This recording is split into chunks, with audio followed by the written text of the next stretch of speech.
नमस्कार दोस्तों, stock movers में आपका स्वागत है। दोस्तों, आप हमारे चैनल पे नए हैं तो हमारे चैनल को सब्सक्राइब एंड बेल आइकन को हिट जरूर कर लें। आज हम बात करेंगे आरती इंडस्ट्रीज़ के बारे में। इससे रिलेटेड दोस्तों हमने पहले ही वीडियो बनाया था कि मतलब कंपनी के 10 तारीख को रिजल्ट आने वाले थे, तो 9 तारीख को ही हमने वीडियो बनाया था। उस टाइम पे स्टॉक में एक जबरदस्त गिरावट देख रहे हो, मार्केट में भी गिरावट देखने को मिली थी। हालांकि इंपॉर्टेंट पॉइंट ये है दोस्तों, कंपनी के Q4 के रिजल्ट देखने को मिल चुके हैं।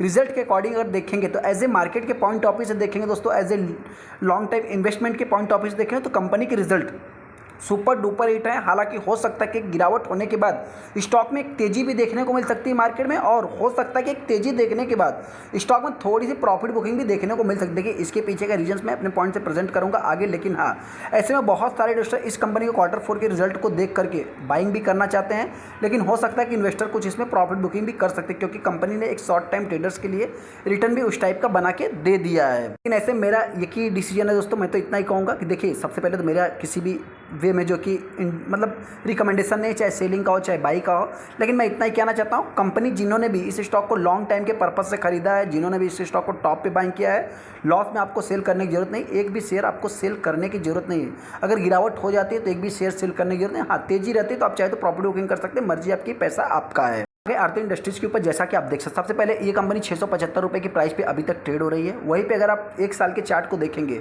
तो कंपनी ने 34% का रिटर्न बना के दे दिया है, जो कि देखा जाए तो ऑलरेडी अगर मैं इसके 6 महीने की चार्ट की बात करूं तो आप कह सकते हैं कंपनी ने लगभग 7 से 8%, 10% के आसपास अभी तक ये कंपनी डाउन भी हो चुकी है। ऐसे में कंपनी ने अपने रिजल्ट को पेश किया। रिजल्ट की अगर मैं बात करूँ तो कंपनी का जो रिजल्ट है दोस्तों, एस्टिमेशन बीट किया है। जैसा कि आप यहाँ पे देख सकते हैं, कंपनी ने एस्टिमेशन बीट किया है।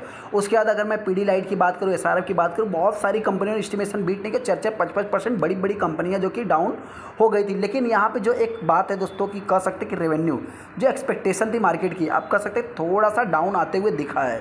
तो इसके बारे में मैं बात करूँगा। वहीं पर अगर आप 5 दिन के चार्ट को देखें तो कंपनी 10% डाउन हो गई है। एक महीने में अगर आप देखें तो वही 10% के आसपास गिरावट दर्ज किया है।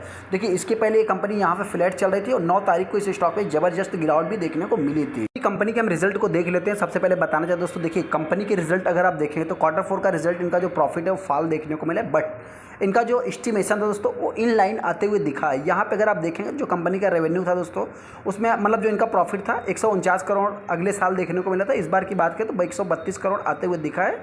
अब कह सकते हैं कि एक साल पहले की बात हो रही है। लेकिन यहाँ पे आप सभी लोगों को पता है कि जो केमिकल सेक्टर वाली कंपनियाँ हैं उनके रिजल्ट कुछ इतना खास नहीं आ रहे, जिसके कारण इस कंपनी ने भी रिजल्ट देखा जाए तो एस्टिमेशन अगर देखेंगे एनालिस्ट के अकॉर्डिंग तो आप कह सकते हैं कंपनी का रिजल्ट अच्छा ही देखने को मिला है। हालांकि दोस्तों, अगर मैं कंपनी की बात करूँ, जो कंपनी ने पोस्ट किया है 132 करोड़ के आसपास, अगर कंपेयर करेंगे तो 149 करोड़ अगले साल आया था, जो कि देखा है तो डाउन होते हुए दिखा है। हाँ, मार्केट इनसे जो ब्लूमबर्ग के अकॉर्डिंग अगर आप देखेंगे तो मार्केट इनसे कितना एक्सपेक्ट कर रहा था, 131 करोड़। तो कंपनी ने कितना प्रेजेंट किया है, 132 करोड़। तो हो सकता है कि स्टॉक में तेजी देखने को मिल सकती है। सेकंड, यहाँ पे अगर आप फाइनेंशियल ईयर देखेंगे का जो भी मतलब रेवेन्यू 7% जंप देखने को मिला है, 1773 करोड़। और ब्लूमबर्ग के अकॉर्डिंग अगर आप देखेंगे तो 1851 करोड़ के आसपास इनसे एक्सपेक्टेशन थी, और कंपनी ने 1773 करोड़ जो कि प्रेजेंट किया है। देखा जाए तो कंपनी ने एक जंप ही दिखाया है। सेकंड, इबिडा की अगर मैं बात करूँ 12% का जंप है, 283 करोड़ आया है, जो कि 252 करोड़ था अगली बार। यहाँ पे 289 का एक्सपेक्टेशन था। ये भी थोड़ा सा मतलब कि मार्केट की एस्टिमेशन को बीट नहीं कर रहा है, तो हो सकता है कि इसके कारण थोड़ी सी, देखिए दोस्तों, मार्केट बहुत ज़्यादा अनसर्टेन है। ऐसे में कोई भी कंपनी है तो अभी तक वो एस्टिमेशन ही बीट नहीं कर पा रही। कुछ ही ऐसी कंपनियाँ होगी जो कि मार्केट के एस्टिमेशन को बीट कर पा रही है। इतना हायर लेवल में बैठा है तो हो सकता है कि प्रॉफिट बुकिंग भी देखने को मिल सकती है। यहाँ पे अगर मैं बात करूँ मार्जिन एक्सपांड की, तो आप कह सकते हैं कि इनका जो मार्जिन था दोस्तों उसमें लगभग जो एक्सपेक्ट किया जाता 15.6 का, तो इन्होंने जो प्रेजेंट किया है 15.96 का प्रेजेंट किया, जो कि देखा जाए तो आप कह सकते हैं कि इसमें थोड़ा सा 74 बेसिस पॉइंट पे ये ज़्यादा देखने को मिल रहा है। नेट प्रॉफिट 11% डाउन होते हुए दिख रहा है। हालांकि 131 एक्सपेक्टेड था तो 132 प्रेजेंट किया। तो आने वाले समय में हो सकता है कि स्टॉक में एक तेजी भी देखने को मिल सकती है, गिरावट भी देखने को मिल सकती है। लेकिन हाँ, इस टाइप के जो एक्सपेक्टेशन थे, इस टाइप का जो रिजल्ट था दोस्तों, ये तो किस वे में जाएगा ये तो मंडे के दिन ही डिसाइड हो पाएगा। लेकिन दोस्तों, उससे पहले अगर मैं बात करूँ तो फ्राइडे के दिन इस स्टॉक में 1.5% की तेजी भी देखने को मिली थी। 16 लाख टोटल से ट्रेड हुए थे, 26-27% माल डिलीवरी में उठाया गया था।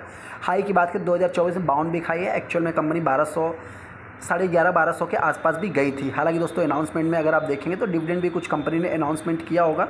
यहाँ पे आप देख सकते हैं डिविडेंड की अगर मैं बात करूँ तो कंपनी ने कुछ एजीएम मतलब कि ₹1 के आसपास डिविडेंड भी अनाउंसमेंट किया, जो कि एजीएम कंडक्ट होने के बाद मतलब जो इनका एनुअल जनरल मीटिंग होता है दोस्तों, उसमें आपको जो कि एक मिल जाएगा। मतलब इसके date, record date, ex date आते हुए भी दिख सकते हैं। हालांकि रिकॉर्ड डेट, एक्स डेट पहले से भी फिक्स हो जाते हैं, तो फाइनल डिविडेंड है तो 1 महीने का टाइम भी लगता है। इस स्टॉक को एक भी आपको सेल क्यों नहीं करना है, सबसे पहले आपसे बताना चाहते हैं कि यहाँ पे अगर आप देखेंगे तो प्रमोटर के पास 43% का स्टेक देखने को मिलता है। एफआईज की बात करें तो एफआईज ने बाइंग किया, और डीआईज की बात करें डीआईज ने बाइंग किया। हालांकि वहाँ पे अगर आप पब्लिक को देखेंगे तो पब्लिक ने सेलिंग किया। तो मैं इतना ही कहना चाहता हूँ दोस्तों, जिनके पास भी है स्टॉक में अगर और भी गिरावट होती है तो आप चाहे तो बाइंग कर सकते हैं। मेरे हिसाब से तो एक भी शेयर आपको सेल नहीं करना है, बाकी मर्जी आपकी, डिसीजन आपको लेना है। इस हिसाब से अगर स्टॉक में गिरावट होती है तो मेरे पॉइंट से ये कंपनी हो सकता है कि मंडे के दिन 650 के आसपास आ सकती है, क्योंकि बहुत ज़्यादा से ज़्यादा इस स्टॉक में ऑलरेडी गिरावट हो चुकी है।